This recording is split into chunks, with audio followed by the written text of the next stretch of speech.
Again, welcome everyone to for Study in US session, Scholarship for Graduate Studies in US. So let me give you an outline of the program. So I'll be briefly talking about what Project EduAccess is. Then I'll be moving forward with the Study in US series. Then, of course, we'll meet our amazing panelists.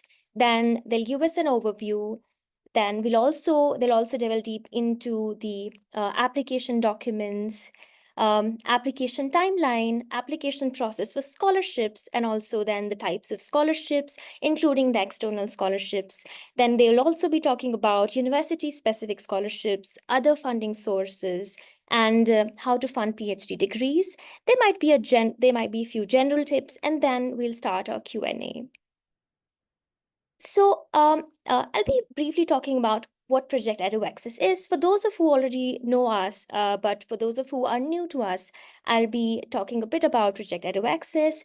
We know that access to higher education, leadership, and professional opportunities is a privilege to most of the people, and but people from marginalized backgrounds are denied. But here at Project EduAccess, we attempt to improve inclusivity in these spaces by moving barriers for marginalized communities in Global South. And we do that with 4 key initiatives, including mentoring, counseling, role modeling, information, advice, and guidance, and capacity building and leadership skill development, and evidence-based advocacy. Then here is also, this is one of the series we study in US. We have already done a lot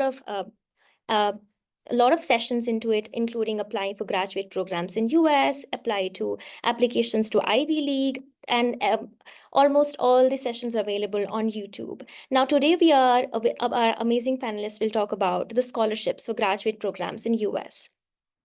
So let me introduce our panelists. So our panelists include Akhil Agnihotri. He's a PhD in electrical and computer engineering from University of Southern California. Thank you so much for joining us. We have Lokesh Vyas. He's from LLM from American University, Washington College of Law. Thank you so much for joining us. We have David from MA Climate and Society, Columbia University. Thank you. And we have Revathi Prasad. Sorry for mispronunciation. MSc Electrical Engineering, University of Southern California. Thank you so much for your time and for giving us your precious time. So I'll hand over to Revathi. Yeah, thank you, Yamina, for that introduction. So I'm going to talk a little bit about the application process and just the deadlines and things like that. Before we start off, we know that US has a wide, wide publicity in terms of its master's programs, especially in STEM, but also in MBA. So an MBA from a top US business school is widely respected globally, and it can lead to high-level career opportunities in finance, consulting, and so on. And studying in the US, especially in today's world where technology has been blowing up, I think that's one of your best bets for a promising job prospect.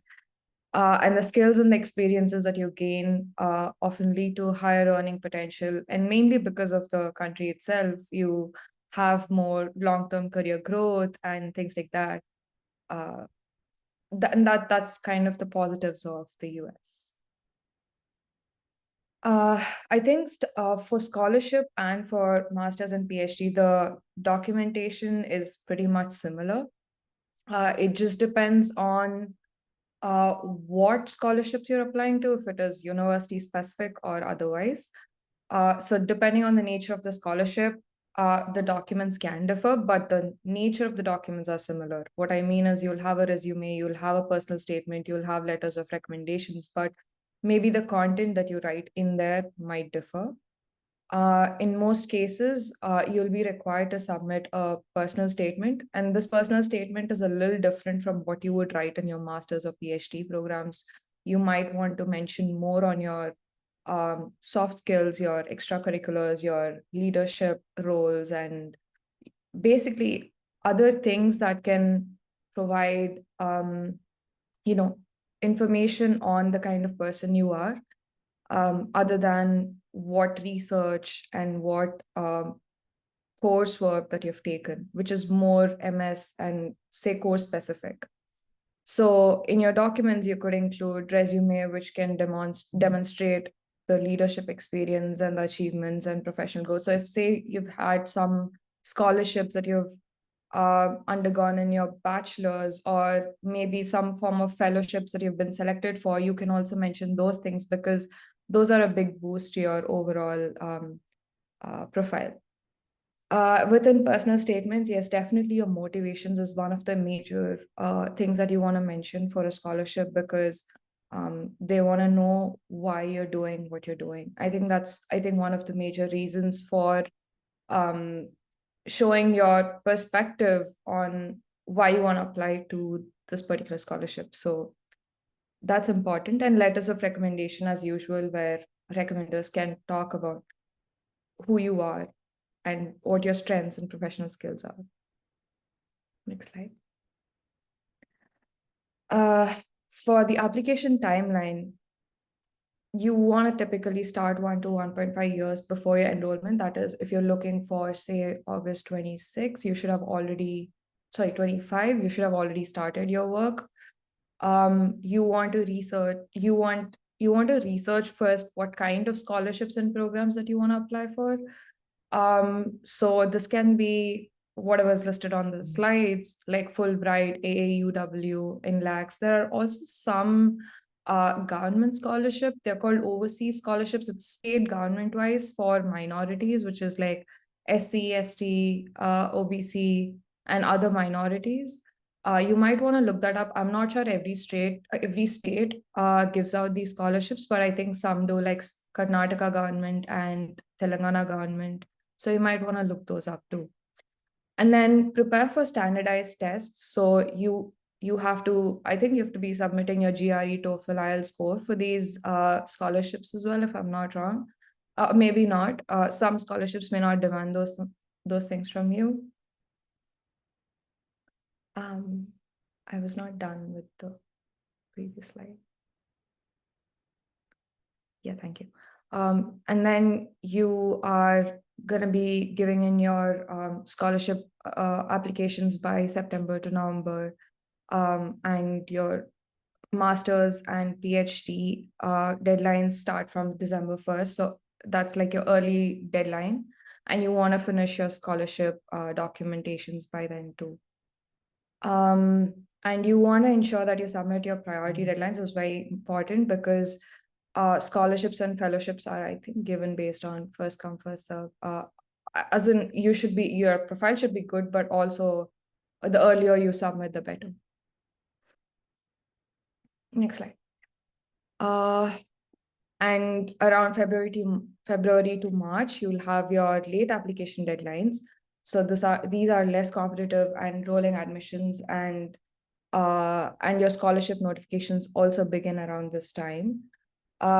Your admissions and scholarship decisions are finalized typically between April to June, and your commitment and visa process begins around this time too for your fall semester coursework in August.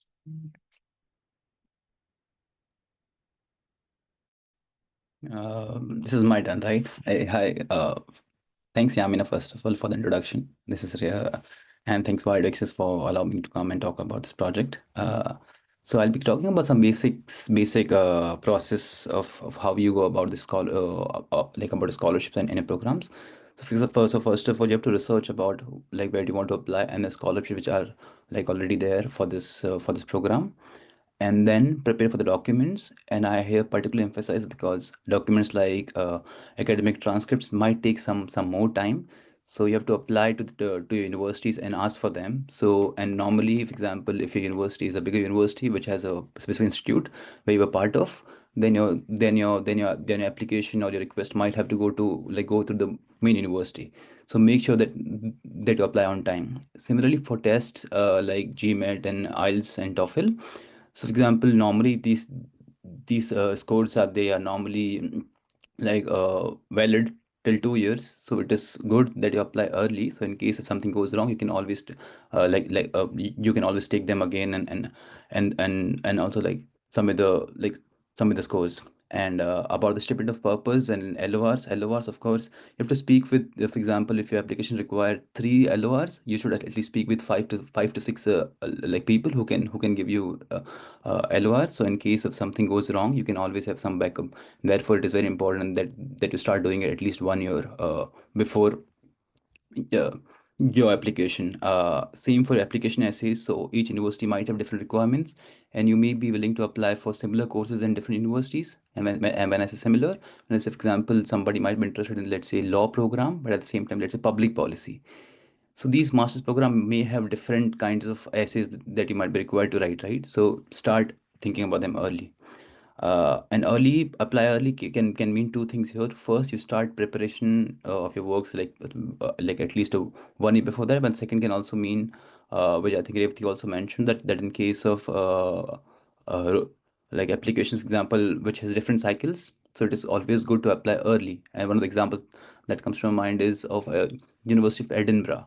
So they have, I think, 3 cycles of application. So it is better if you can apply early, and it also increases your chances of applying them. And in case you don't get selected, they can also keep you in waiting list. So it's always good that you apply early. Then follow up with the fifth step. So sometimes the documents that you submit might not be complete, and so they may contact you again for submission of certain documents. And here it is better that if you can submit them like as early as possible. The next slide. Yeah, about the scholarships, there are roughly five kinds of scholarships, and which might overlap to some extent. First time merit-based scholarships, which are more or which focus more on your academic or your artistic or your athletic achievements. And need-based scholarships are more based on your financial need, but often need-based scholarships also have some element of merit. So the need is generally supplemented with your merits. It can be scores, it can be something else. Third is university specific scholarships. For example, universities, for example, particularly Cambridge and Oxford, and for example, my university, American University, they have their own scholarships. You can also apply for them. For here, so there can be two types of applications here. Either you apply, so when you apply, you can already be part of the application. Secondly, even if you don't, secondly, you have to apply separately for them. For example, in case of American University, where I got Arcadia Fellowship, you have to specifically mention that you want to apply for the fellowship. Otherwise, they have a different scholarship, which is called Info Justice Fellowship.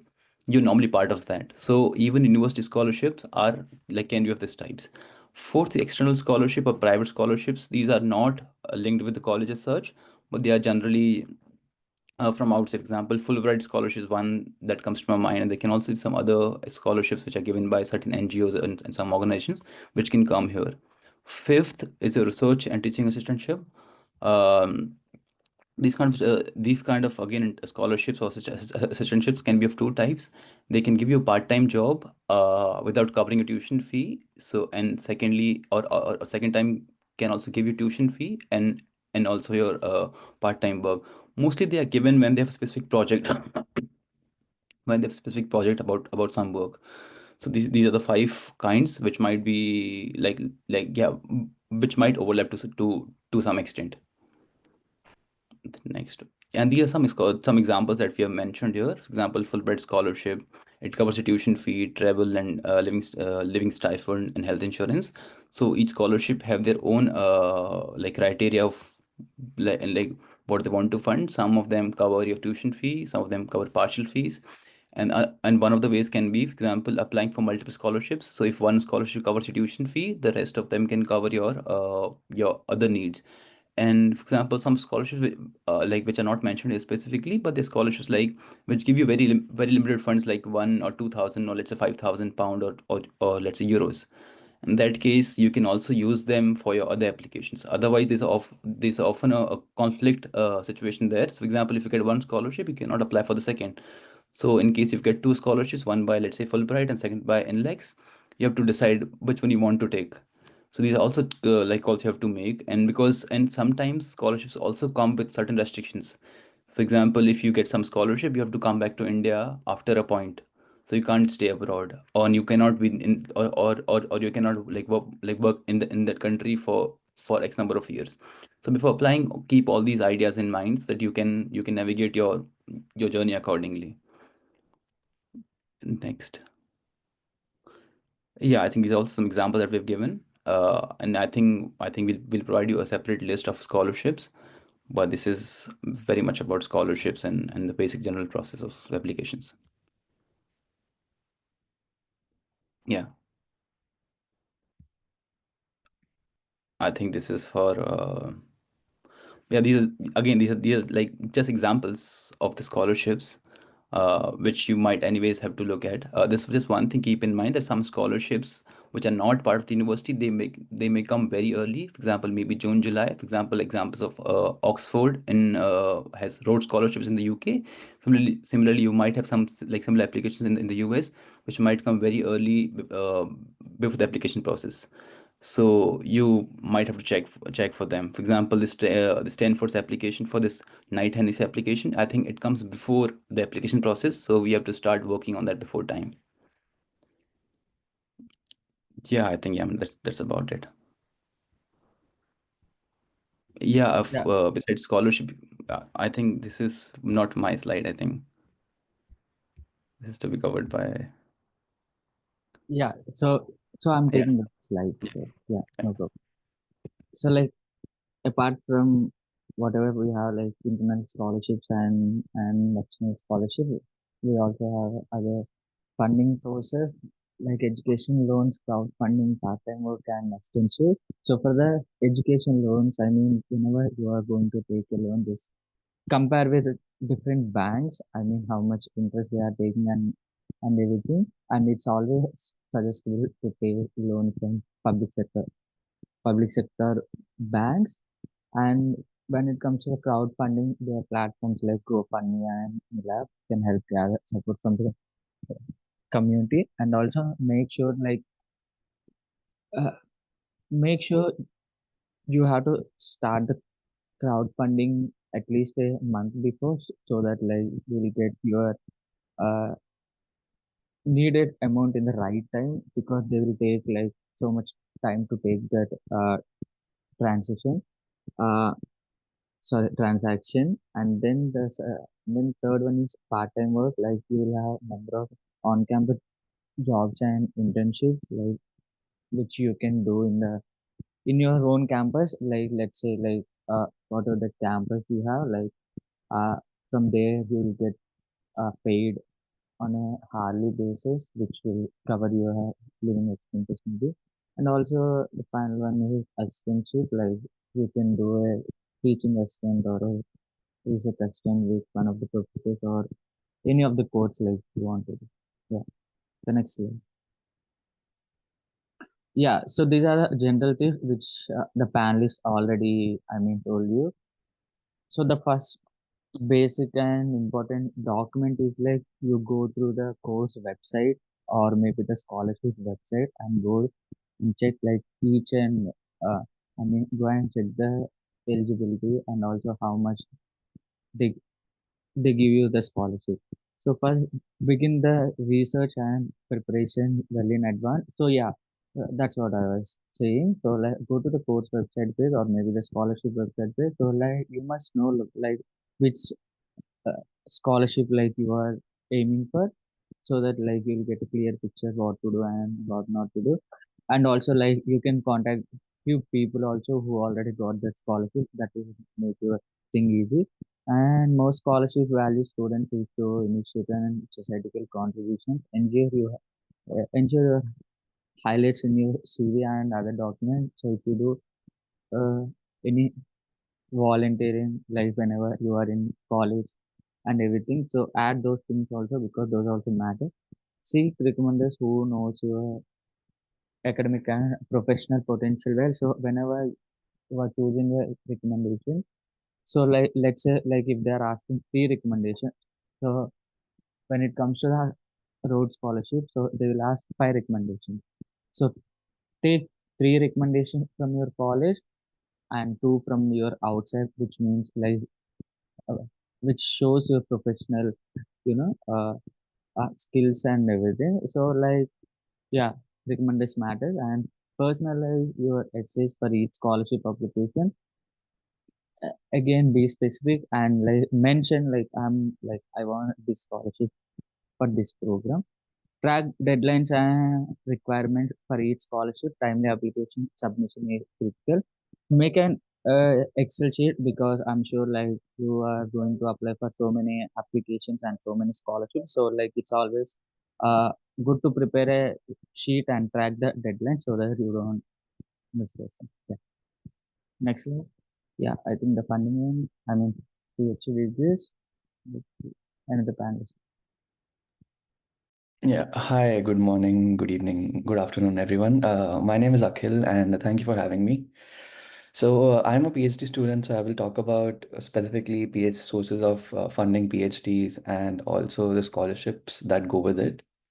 The good thing about most PhD programs in the US, at least in the top 100 or top 150 universities, is that they are always funded either from the university or from any scholarship or from any scholarships that you might have. So firstly, all those fundings cover tuition waivers. So you don't have to pay for any classes that you take, and there is no fixed number of classes that you have to take. So you can take any number of classes from any different department in the university, and they're going to be covered by the funding source. Secondly, for the stipends, most PhD students do get a stipend, a monthly stipend that typically ranges from 20 to 40K a year.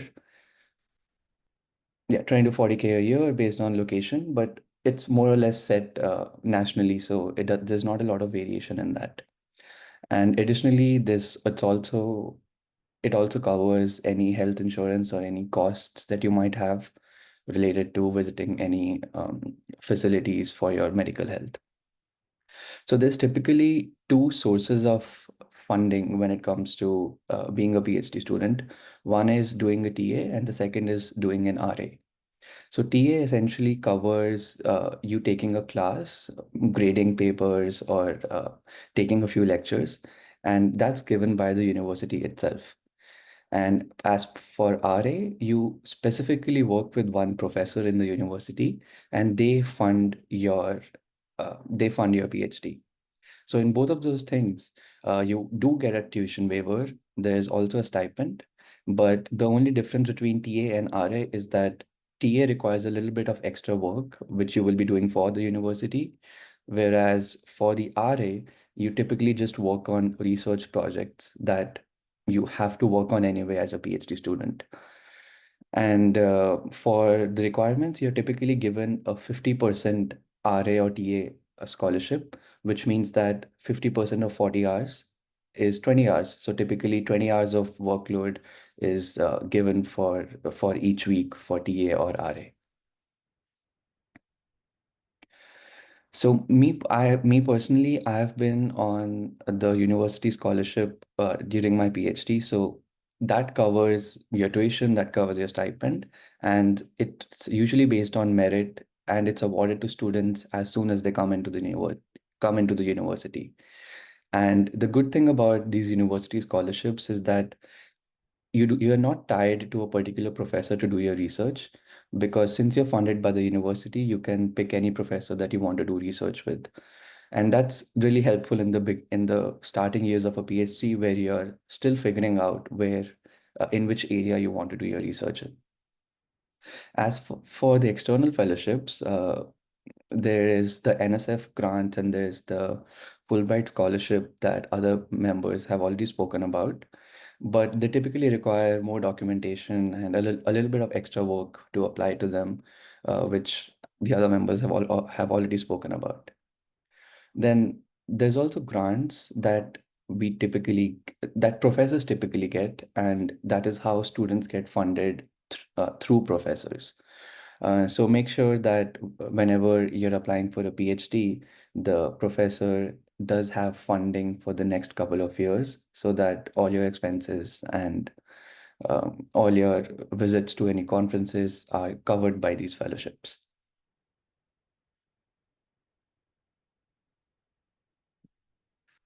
So the duration of funding is actually quite flexible when it comes to PhD programs. At first, when you're admitted, you will be given a 4-year scholarship, but that is just on paper. Since PhD programs are quite flexible in terms of the length of graduation, those scholarships can actually extend up to 7 or 8 years even. But initially, they will be for 4 years, and extension is given on a case-by-case basis.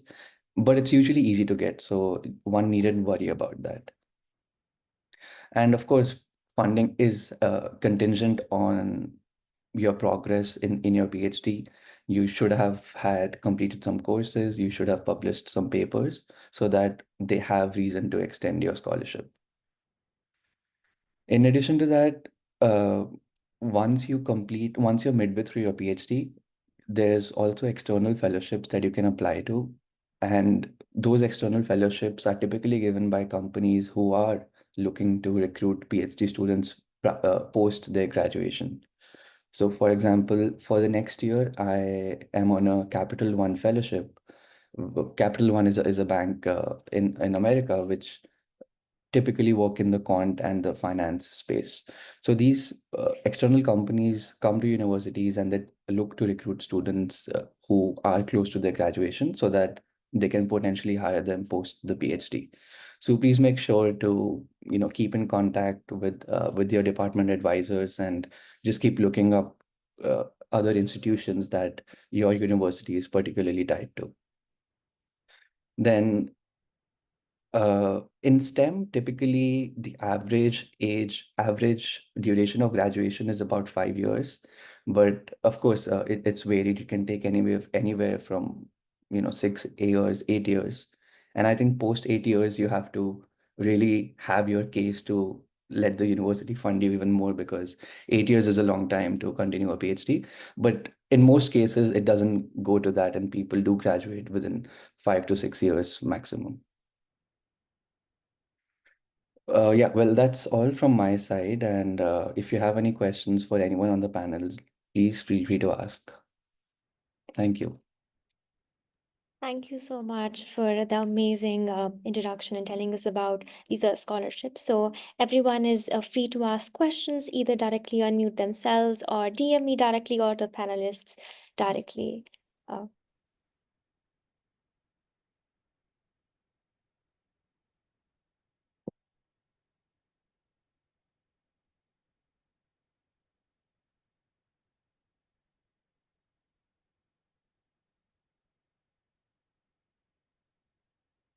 Uh, you can raise hands and directly unmute yourselves as well.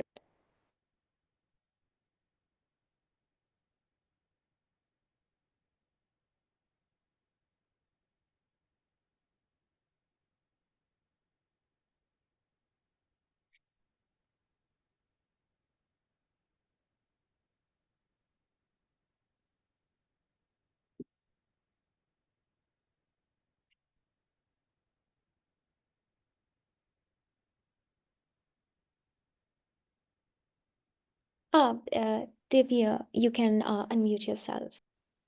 Hi, so I had a quick question about just GRE scores. What's considered to be like a standard or like a good enough score for you to get in for masters in the US?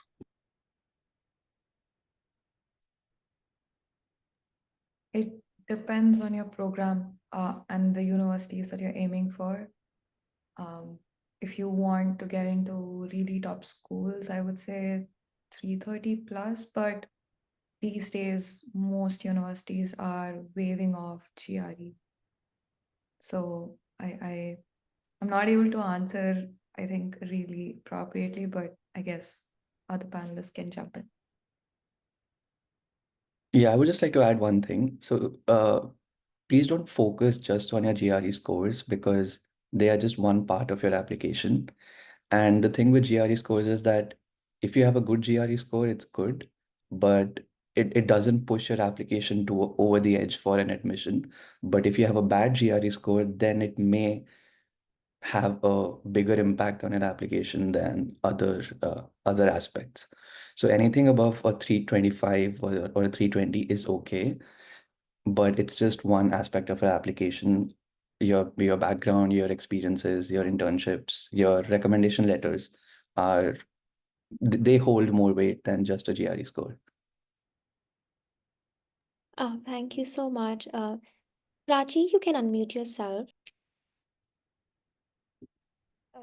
Hi. My question was that in the previous cycle, I had applied to a couple of colleges. I want to do masters in public policy, and I wasn't able. I had just applied to one scholarship and I couldn't get in. This time, I'm applying. I'm more focused on applying to US based colleges. My main question was that like a lot of the universities I'm planning on applying to have really high application fee, and I'm yet to get, like, I have written a mail to them, but I haven't heard back from them if they'll be able to waive it off. Last year from UK based colleges, they had taken, like, I had written to them 7, 8 times and they had waived it off. So how is it in US? That was first question. Second question was, when I'm looking at like two universities, and the something that really matters to me is class size. And in one university, for MPP, they take just 70 students, and in other it's very high. So how do I and I'm also worried about the like placement aspect of it, which isn't very clearly stated in the website. So how do I go about that? These two questions.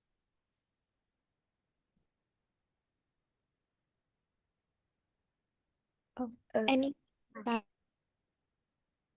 Maybe I can add something, and then I think the rest of you can also some add.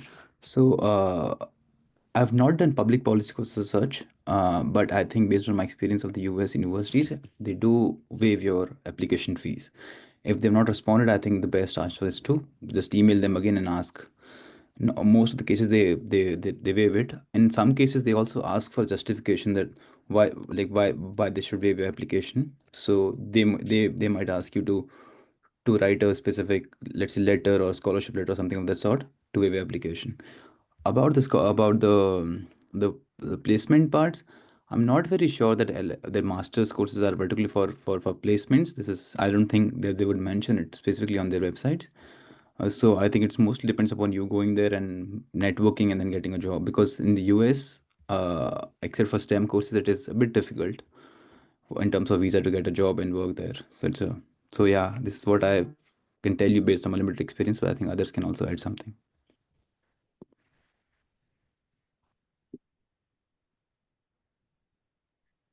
Sorry, but on the website, they do mention slightly about how the candidates go on to become, like, play a major role in policy making and like government services. So, is there no placement cell then? Like, even for, like, I say, connected with a few people on LinkedIn, but like they yet to reply back, like when I asked them about this question. So, yeah. No, they might of course help you to get a job, because they have something called career planning, something sort of centers in some universities in the US. So they might they will of course help you. But for example, the way we have in undergrad for some specific like placement centers, where you for example get to be part of some interviews and calls, etc., etc., you might not be able to see the similar things, I think. But they have some, for example, they have something called job fairs. So you can of course apply there and through your university, etc., etc. But I'm not very sure of, based on my experience, that they really have this something called placement committee or placement cell which can really push for your job. But they will have different opportunities where you can simply apply to make networking, and like of course do networking, and yeah, get a job. Okay. Thank you. Oh, thank you so much. Any of the panelists, if we could add on.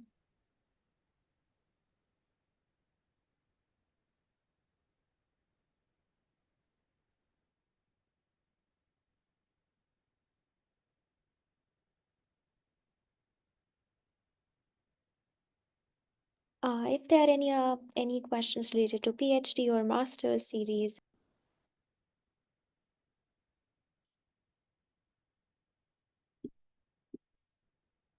Oh, apology. You can directly DM me as well if you're not comfortable in the recording, or our panelists as well.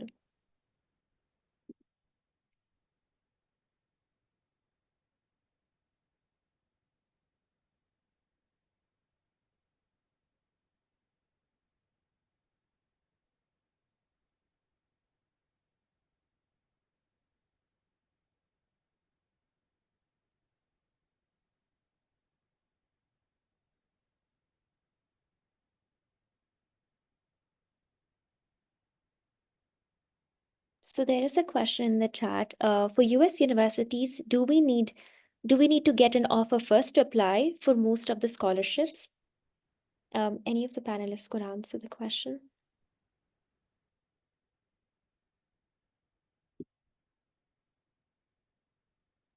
Not necessarily. You can also apply. And for example, as I mentioned previously, that some scholarships can also be before the application dates.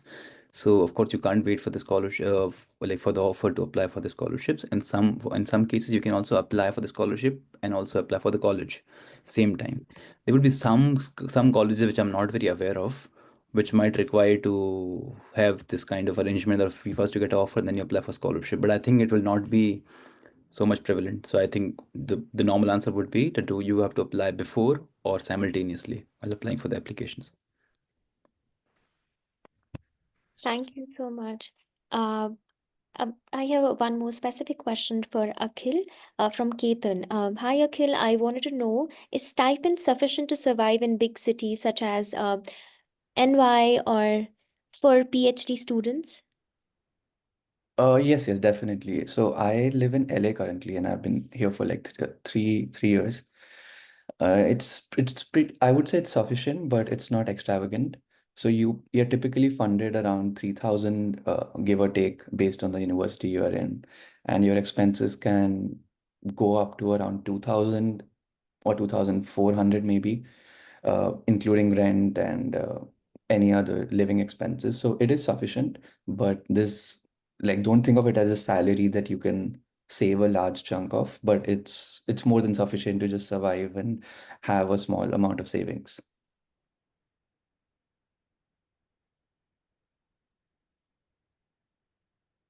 Oh, thank you so much.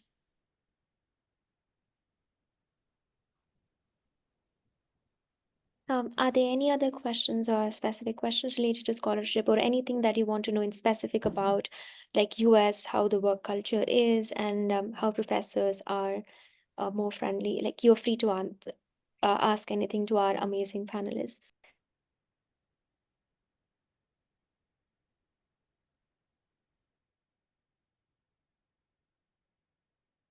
I would like to ask, is there any specific quality that they look in your proposal or they look as a candidate for a scholarship or like that stands out from the rest?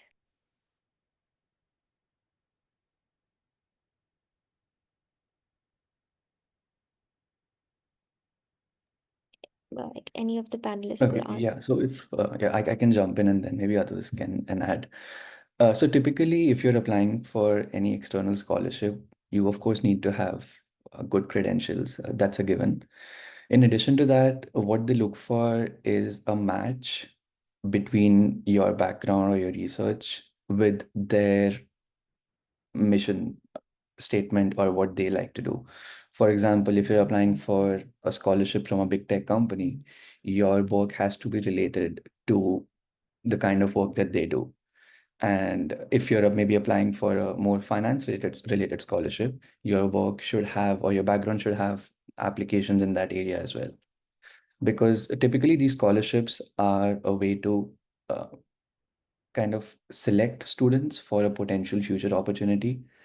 And one of the reasons that they do it is to maybe recruit them or hire them later on for internships or for full time. So the two things that you need to focus on is your credentials and your background, which is true for all the scholarships.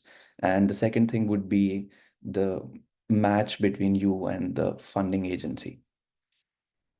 Thank you so much. Thank you. We have just 5 more minutes. You're free to ask any questions, either DM, any of the panelists as well.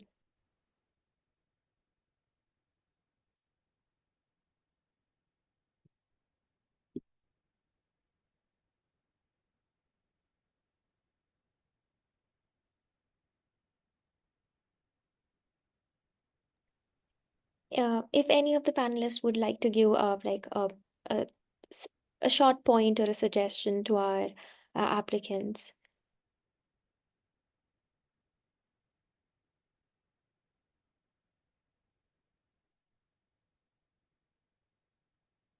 Just one thing, maybe like apply early, like start preparing for applications very early, and particularly focus on this your transcripts, because it might take some time to get those transcripts and these documents. And same for the test like IELTS and TOEFL.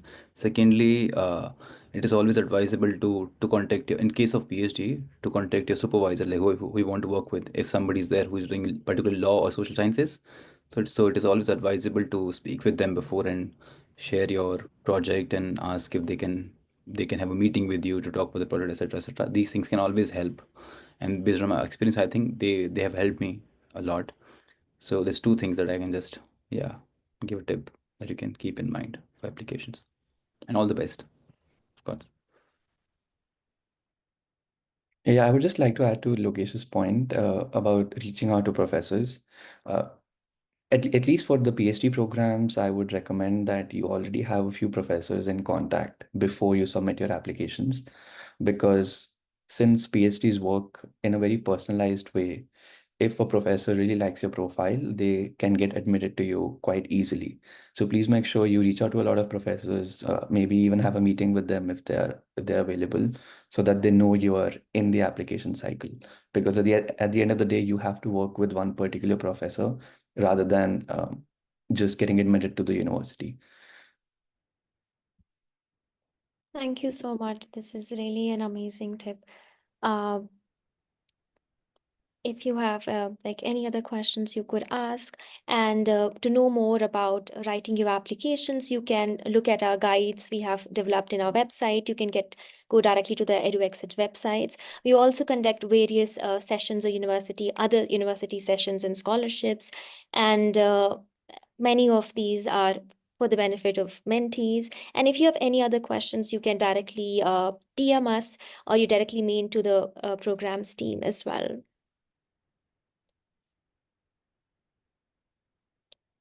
Thank you so much.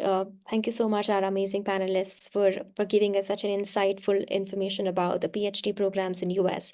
And it was really wholesome. And I'm sure that the our mentees and the participants would have gotten it was very beneficial for them. Thank you so much for your time, despite being so busy. Thank you, everyone. Thanks, Yamina. All the best, everybody. Thanks, Amina. Thank you Thank you, so everyone. much. Thank you. Bye-bye. Have a Bye. great day.